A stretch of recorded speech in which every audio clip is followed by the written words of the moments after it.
السلام علیکم. امید کرتی ہوں آپ سب ٹھیک ٹھاک ہوں گے. اور میں آج آپ سب کے لیے ایک نیا چیپٹر کے ساتھ نیا سبق لے کر آئی ہوں جو کہ PST سے ہے، پاکستان اسٹڈیز. اور پہلا چیپٹر ہے ہمارا مسلمانوں کے اقتدار کا زوال. جی، اور یہ PST جو ہے BA part 2، BCom part 1 and part 2، BSc part 2. یہ ان اسٹوڈنٹس کے لیے ہے جو کہ گریجویشن کی انڈر گریجویٹڈ ہے. جی، آج ہم لوگ اس کو سٹارٹ کرتے ہیں.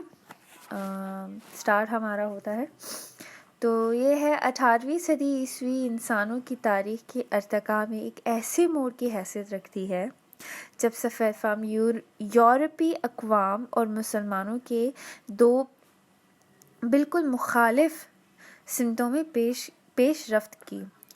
یورپ میں طاقتور بادشاہتیں حکمرانی کر رہی تھی اور یورپی تاجر ترقی و خوشحالی کی راہ پر گامزین تھے، جبکہ دوسری طرف مسلمان طاقتیں دنیا کی ہر جگہ زوال پذیر ہونا شروع ہو گئی تھیں.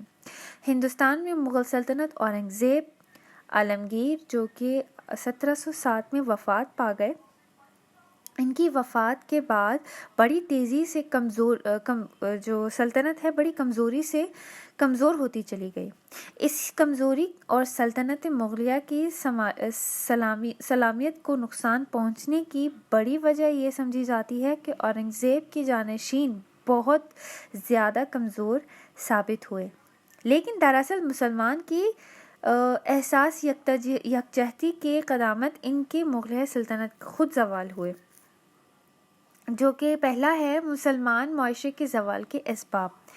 عقائد مذہبی سے غفلت، یہ ایک بہت اہم ہے جو کہ مغلیہ سلطنت کے دور میں اکبر بادشاہ نے اپنا جو ہے ایک اس چیز کی جو مسلمانوں کا جو دین سے ایمان سے جو غفلت ہوا، مذہبی غفلت جو ہو گیا تھا اس ٹائم پر، تو وہ تھا اکبر بادشاہ کا دین الہی.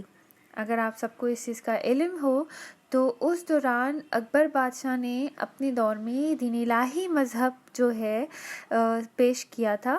دین الہی میں ایسا تھا کہ تمام وہ چیزیں جو کہ اسلام میں ناجائز ہیں، اس اکبر بادشاہ نے ان سب چیزوں کو جو ہے جائز قرار دیا تھا. مسلمانوں کی غیر مسلمانوں کے ساتھ شادی کو جائز قرار دیا، شراب کو جائز قرار دیا، روزہ نہ رکھنے کی کوئی پابند نہ تھی، آپ رکھ سکتے ہیں نہیں رکھ سکتے وہ آپ پہ ڈیپینڈنٹ تھا، فورس نہیں تھا. ہر ایک لحاظ سے انہوں نے ان تمام چیزوں کو جو ہے سور کھانے کی اجازت دے دی گئی تھی.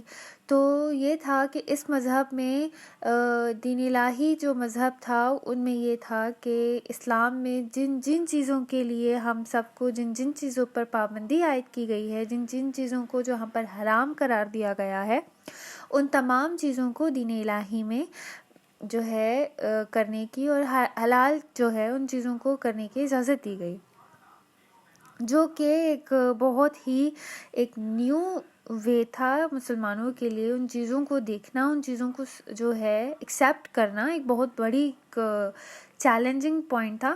تو اس ٹائم پہ اکبر بادشاہ نے جو ہے مسلمانوں پر مسلط کر مسلمانوں کے اوپر یہ ہر لازم قرار دیا تھا کہ وہ جو ہے صرف مسلمانوں پر نہیں باقی سب لوگوں پر بھی اس چیز کا مسلط کیا تھا کہ وہ ہر صورت میں اس مذہب کو ایکسیپٹ کریں، ادروائز وہ ان کی تمام چیزوں کو جو ہے جبراً ان سے چھین لی جائے گی، جس پر لوگ جو ہیں اس مذہب کو ایکسیپٹ کرنے کے لیے راضی ہوئے تھے، اور کافی سارے لوگوں نے اس مذہب کو ایکسیپٹ بھی کیا تھا. تو اس دوران جو ہے مستحکم ایمان میں مسلمانوں میں مستحکم اتحاد کا باعث بننا تھا. اس ایک عقیدے سے وابستگی کا احساس ہی وہ طاقت تھی جس کی وجہ سے مسلمانوں کو جو تعداد کے لحاظ سے ایک اقلیت تھے، کروڑوں غیر مسلمانوں پر حکومت کی صلاحیت کے حامل تھے.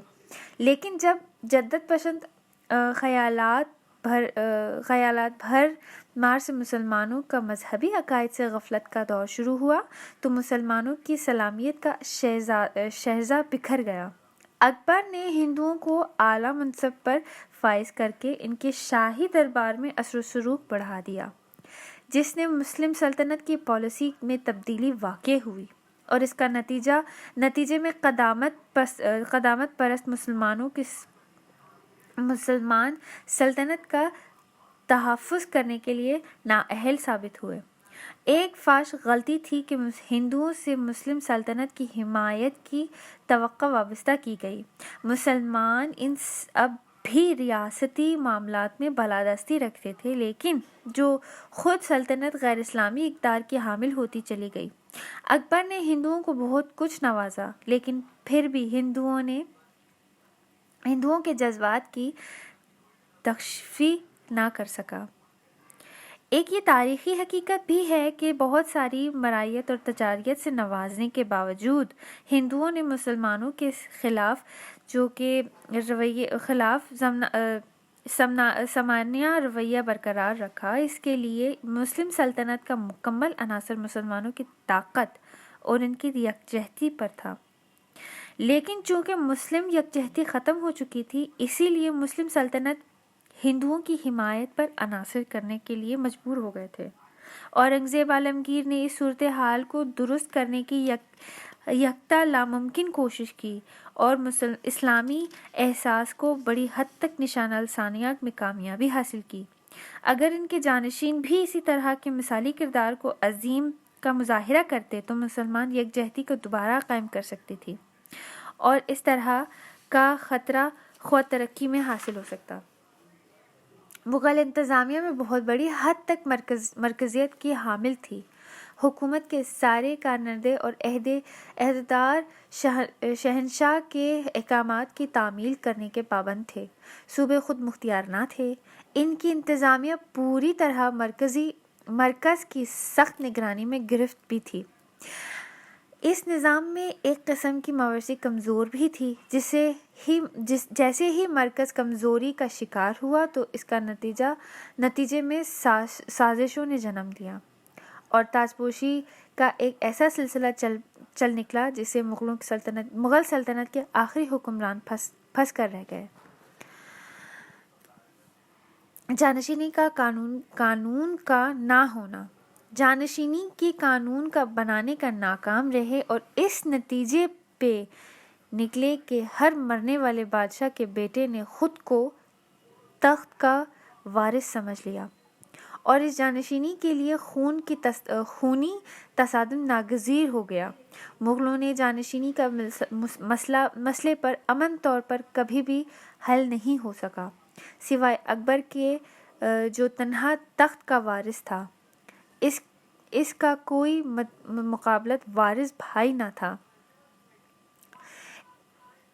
اسی لیے ہمایوں کے انتقال کے بعد وہ پرامن طریقے سے تخت نشین ہو گیا اور جانشینی کی کوئی جنگ نہیں ہوئی، لیکن شاہجہان کی حکومت کے آخری سالوں میں ان کے بیٹوں کے درمیان جانشین کی جنگیں شروع ہو گئیں۔ اسی طرح اورنگزیب کی وفات کے بعد انہی کی دہائی سے کچھ زیادہ عرصے ہی جانشینی کے ساتھ جنگیں ہوئیں، جن میں کئی شہزادے اور تربیت یافتہ سپاہی مارے گئے۔ علاوہ ازاں جنگوں کی تباہی سے مسلسل انتظامیہ درہم برہم ہوتی رہی۔ ایک نہایت ہی تباہ کن صورتحال اس وقت پیدا ہو گئی جب ایسے شہزادے جو بڑے علاقوں پر حکومت کر رہے تھے، وہ ان کی حمایت کرنے والوں کے بیرونی طاقتوں سے رابطہ قائم کرنے کی کوشش کر دیے تاکہ نازک موقعوں پر ان کی حمایت حاصل ہو سکے۔ کردار کی کمزوری۔ سیاسی اقتدار کے نقصان کی ایک بڑی وجہ یہ بھی تھی کہ مسلمانوں کے کردار میں ایک بحران پیدا ہو گیا۔ وہ نااہل، تنگ نظر، خود غرض اور حرام کھانے والے یعنی کہ رشوت خور بن گئے، اور برائیاں ان کی عروج کی صلاحیت کر گئے۔ اورنگزیب عالمگیر کو یہ شکایت تھی کہ لوگ یہ دیانت داری کو خلوص کے بے حد کمی کی واقعہ ہو گئی ہے، اور اہلیت رکھنے والے لوگ دستیاب نہیں ہیں جو حکومت کے ذمہ دار عہدوں پر فائز کیے جا سکیں۔ سپہ سالاروں اور وزیروں نے مسلم سلطنت کے مفاد کو پشت ڈالتے ہوئے تنگ نظری اور خود غرضی کے شاہراہ اپنا لیے. خوشحالی اور اقتدار کی ایک طویل عرصے تک قائم رہنے والی مسلم معاشرے کی دولت پر رائل پیل ہو گئے، جس وجہ سے یہ رفتہ رفتہ مسلمان ساحل پسندی اور آرام کی زندگی گزارنے کے عادی ہو چلے گئے تھے. جذبہ جہاد جو مسلمان ممالکت کی بنیاد تھی وہ اب تندریج ردیم ہو گئی. اس کا نتیجہ یہ نکلا کہ اخلاقی اعلیٰ ظرفی کو سخت نقصان پہنچا اور ناجائز کسب دولت یعنی کہ کرپشن نے جنم لے لیا، خاص طور پر جب مسلم کا بیرین وزراء اور خرابی زیادہ فروغ پائی گئی تو اس میں لازم اثر جو معاشرے کے دوسرے طبقوں پر آن پڑا. ایسے خراب وقت میں مٹھی بھر مصلحتیں اور دانشوروں نے مسلمان کی مثالی اخلاق کی حیا کے لیے جو کارنامے انجام دیے ہیں ان کو مکمل تباہی سے بچا لیا، اور وہ یقیناً شکریہ اور احتسام کے مستحق ہیں.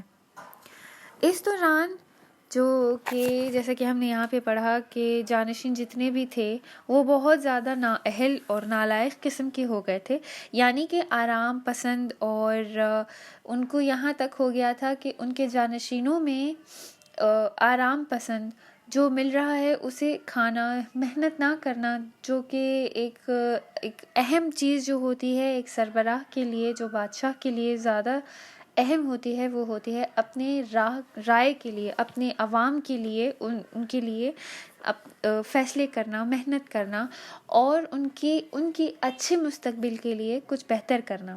اس دور میں جانشینوں کے لیے اتنی جنگیں ہونے لگیں کہ آہستہ آہستہ تمام جو تخت کے لیے جو لڑنا، تخت کے لیے اپنے آپ کو اپنے جانشین بھائی کو مار دینا، وہاں سے یہ نکلنا شروع ہوا.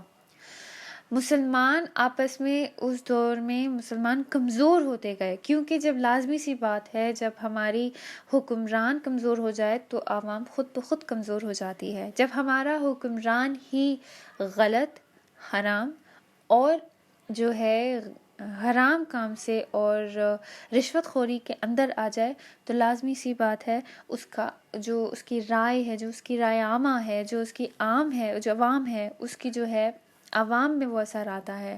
جب حکومت کمزور ہو تو عوام خود بخود کمزور ہو جاتی ہے. اسی دوران آہستہ آہستہ جب ہمارے مسلم حکمرانوں کا یہ حال ہوا تو مسلمان آہستہ آہستہ کمزور ہوتے چلے گئے. اسی طرح تعلیمی پسماندگی، مسلمان معاشرے کے زوال کی ایک بڑی اہم وجہ جو ہے تعلیم پسماندگی بھی تھی، جس کی وجہ سے وہ اپنے فعال کردار کو ترک کر کے تباہی کے داہنے تک پہنچ چکے تھے. غور و فکر اور سائنس کے میدان میں مسلمانوں کی تخلیقی سرگرمیاں ختم ہو گئیں. مسلمان جدید یورپی علوم کی محرک قوت کا صحیح اندازہ نہ لگا سکے. کوئی بھی معاشرہ جس کی تخلیقی اصلاحات ختم ہو جائے اور وہ خود فرسدہ روایتوں میں مبتلا رہے، اس کی ترقی کرنے کی سہولتیں کم ہو جاتی ہیں. کوئی بھی معاشرہ جس کی تخلیقی سہولتیں ختم ہو جائیں تو ان کی کوئی بھی مثلاً جس طرح کا بھی کوئی بھی معاشرہ ہو، اور اگر ان کی تحقیق کرنے والا جو ایک ریسرچنگ پوائنٹ ہوتا ہے، اور اگر انسان کے اندر اور ایک معاشرے کے اندر جب وہ سرچنگ پوائنٹ اور ڈسکورنگ تھنگ جب ختم ہو جائے انسان کے اندر، تو خود بخود ایک ایسا ماحول یا ایک ایسی چیز پیدا ہو جاتی ہے انسان کے اندر کہ وہ ترقی کرنا بھول جاتا ہے یا ترقی کرنا ختم ہو جاتی ہے انسان کے اندر. تو ایک انسان کے لیے ریسرچنگ کرنا بہت ضروری ہے، تحقیق کرنا بہت ضروری ہے. جب انسان تحقیق کرے گا تو ہی کامیاب ہوگا. تو جب آہستہ آہستہ مسلمانوں کے اندر یہ تھا، اگر ہم مغلوں کی بات کریں یا دوسروں کی بات کریں تو اس دور میں یہ تھا کہ مسلمان آہستہ آہستہ جو حکمران تھے مسلمانوں کے، وہ آہستہ آہستہ تحقیق کے سسٹم سے باہر آ گئے تھے. اب اگر ہم مغلوں کی بات کریں تو مغلوں کے آخر اورنگزیب عالمگیر کے بعد جتنے بھی بادشاہ آئے ان سب میں ایک کوئی ترقی یافتہ بادشاہ نظر نہیں آیا، جو کہ ایک بہت اہم ہوتا ہے، ایک عوام کے لیے بہت ضروری ہوتا ہے کہ ان کے جو حکمران ہیں یا ان کے سربراہ ہیں ان کے لیے کیا فائدے کر رہے ہیں، کیا فیصلے کر رہے ہیں۔ تو اس وقت جو ہے ایک سرچنگ پوائنٹ، ایک دلچسپی کے ساتھ عوام کے لیے جہد کرنا، وہ سب آہستہ آہستہ مسلمان حکمرانوں کے اندر سے وہ ختم ہوتا گیا، اور وہ اتنے آلسی ہو گئے کہ ان کو رشوت خوری اور ان چیزوں میں زیادہ دلچسپی لگنے لگی۔ آرام کا کھانا، جو چیز مل رہی ہے انہیں آرام سے، عیش و آرام، یہ چیزوں کو زیادہ دلچسپی لینے لگی۔ تعلیم کی طرف وہ متوجہ اتنا خاص نہ رہا ان کا۔ اب جیسے کہ یورپین کی ہم بات کریں، اب دنیا ویسی نہیں رہی تھی جس طرح مسلمان نے ایک عظیم مملکت کو قائم کر کے ایک ایسے استحکام کو بخشا۔ یورپی اور برطانوی اقوام سائنسی علوم اور تکنیکی مہارتوں میں زبردست ترقی کر رہے تھے۔ انہوں نے طاقتور مقام حاصل کر لیا تھا، ہر قسم کی مزاحیت اور قابو پانے کے لیے سہولت کا حامل تھا۔ یورپی اقوام نے ایک ایسی ٹیکنیک اور استعداد پیدا کر لی تھی جس سے کام لیتے ہوئے وہ حکومت چلانے اور مؤثر جنگی مہارت سے کام لینے کے قابل ہو گئے تھے۔ مشرق میں ان کے مقابلے میں کوئی خاص ترقی نہیں ہو سکی۔ اس کا نتیجہ یہ نکلا کہ مسلمانوں کی بالادستی پشتی کی طرف مائل ہو گئی، یہاں تک کہ مسلم اقوام جو بنیادی طور پر اسلامی مملکتوں کو برحق احساس حسن چلا رہے تھے، وہ ایسی مادر وطن میں خوشحال زندگی گزار رہے تھے جو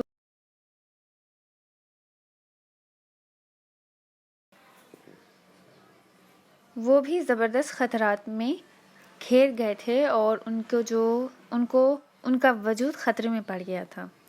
جی، اس تمام ڈسکس میں مجھے ایک چیز یاد آ گئی کہ ہم جو تعلیمی پس منظر کی جو بات کر رہے تھے ابھی، جب ہم یورپین کی جو اگر ہم بات کریں یا برٹن کی ہم بات کریں، تو انہوں نے ہندوستان میں جس طریقے سے اپنا ایک قیام کیا اور جس طریقے سے ان لوگوں نے ڈیولپمنٹ انڈیا میں کی، یہ جو ایک بہت بڑی مثال اگر ہم دیں ان کی ہوشیاری کی، ان کی تیز ہونے کی جو بہت بڑی مثال ہے، وہ ہے ایسٹ انڈیا کمپنی۔ انڈیا میں 1600 میں 1 جون 1600 جو ہے ایسٹ انڈیا کمپنی کریٹڈ کی گئی، اور یہ ایک ایسی ٹریڈ سینٹر تھا انڈیا میں جو برٹن نے رکھا تھا، جو ٹریڈ سینٹر تھا، یعنی کہ بزنس کا، امپورٹ اینڈ ایکسپورٹ، امپورٹ کا ہی تھا، بہرحال ایکسپورٹ کا تھا، اس طرح کا ایک بزنس تھا جو کہ اسپائسز کا ٹریڈ کرتے تھے۔ یہ انڈیا میں انہوں نے ایک ٹریڈ سینٹر کھولا تھا جس کا نام ایسٹ انڈیا کمپنی ہے، اور آگے جا کر اسی کمپنی کے تھرو جو ہے آہستہ آہستہ اتنی ڈیولپمنٹ ہوئی کہ آہستہ آہستہ ایسٹ انڈیا کمپنی جو ہے ملک کے اندرونی سیاست کے اندر آ گیا تھا، اور پھر اس کے بعد ایسٹ انڈیا کمپنی کے تھرو برٹن نے انڈیا پر جو ہے باقاعدہ فتح حاصل کی، اور وہاں اپنی سیاست قائم کی، اپنی ایک ریاست قائم کی وہاں پر، اور وہاں باقاعدہ ہندوستان پر حکومت چلائی۔ ایک ایسٹ انڈیا کمپنی کے تھرو انہوں نے حکومت چلائی، یہ ایک بہت بڑی بات ہے۔ تو اگر ہمارے جانشین اور اگر ہمارے مغل سلطنت کے بچے اگر وہ اتنے ہوشیار ہوتے، اور اگر وہ تھوڑے تعلیمی یافتہ ہوتے، اور اگر وہ رنگین مزاج سے باہر آتے، ان چیزوں سے باہر آ کر اگر حقیقی چیزوں کو دیکھتے، تو شاید ہو سکتا ہے کہ وہ اپنی دفاع کے لیے کچھ نہ کچھ کر لیتے، یا اپنی عوام کے لیے کچھ ایسا فیصلہ کر لیتے جو بہت شاید ان کی عوام کو اس دور میں بہت زیادہ ضروری تھا۔ اس بہرحال ہر ایک چیز لازم ہوتی ہے، یہ بھی ایک ہونا لازم تھا، جس کی وجہ سے انسان نے ایک ڈیولپمنٹ سیکھا، اپنے اندر ایک چیز سیکھی کہ وی شوڈ بی انڈیپینڈنٹ، ہمیں انڈیپینڈ ہونا ضروری ہے، ہم کسی کے اندر نہیں رہ سکتے، وی آر ناٹ سلیو، ہم غلام نہیں ہیں۔ اسی طرح ہم کسی کے اوپر جبراً کسی کی حکومت نہیں کر سکتے، ہم نے یہ بھی سیکھا۔ اس کے بہرحال آگے کا ہم انشاءاللہ نیکسٹ پارٹ میں ہم جو ہے اس کے بارے میں ڈسکس کریں گے۔ یہ ہمارا جو ہے پہلا پارٹ تھا یہ تھوڑا لانگ چیپٹر ہے تو ہم اس کو پارٹس پر جو ہے ڈسکس کریں گے. If you guys any kind of problem اور any kind of question you can ask in the comment section.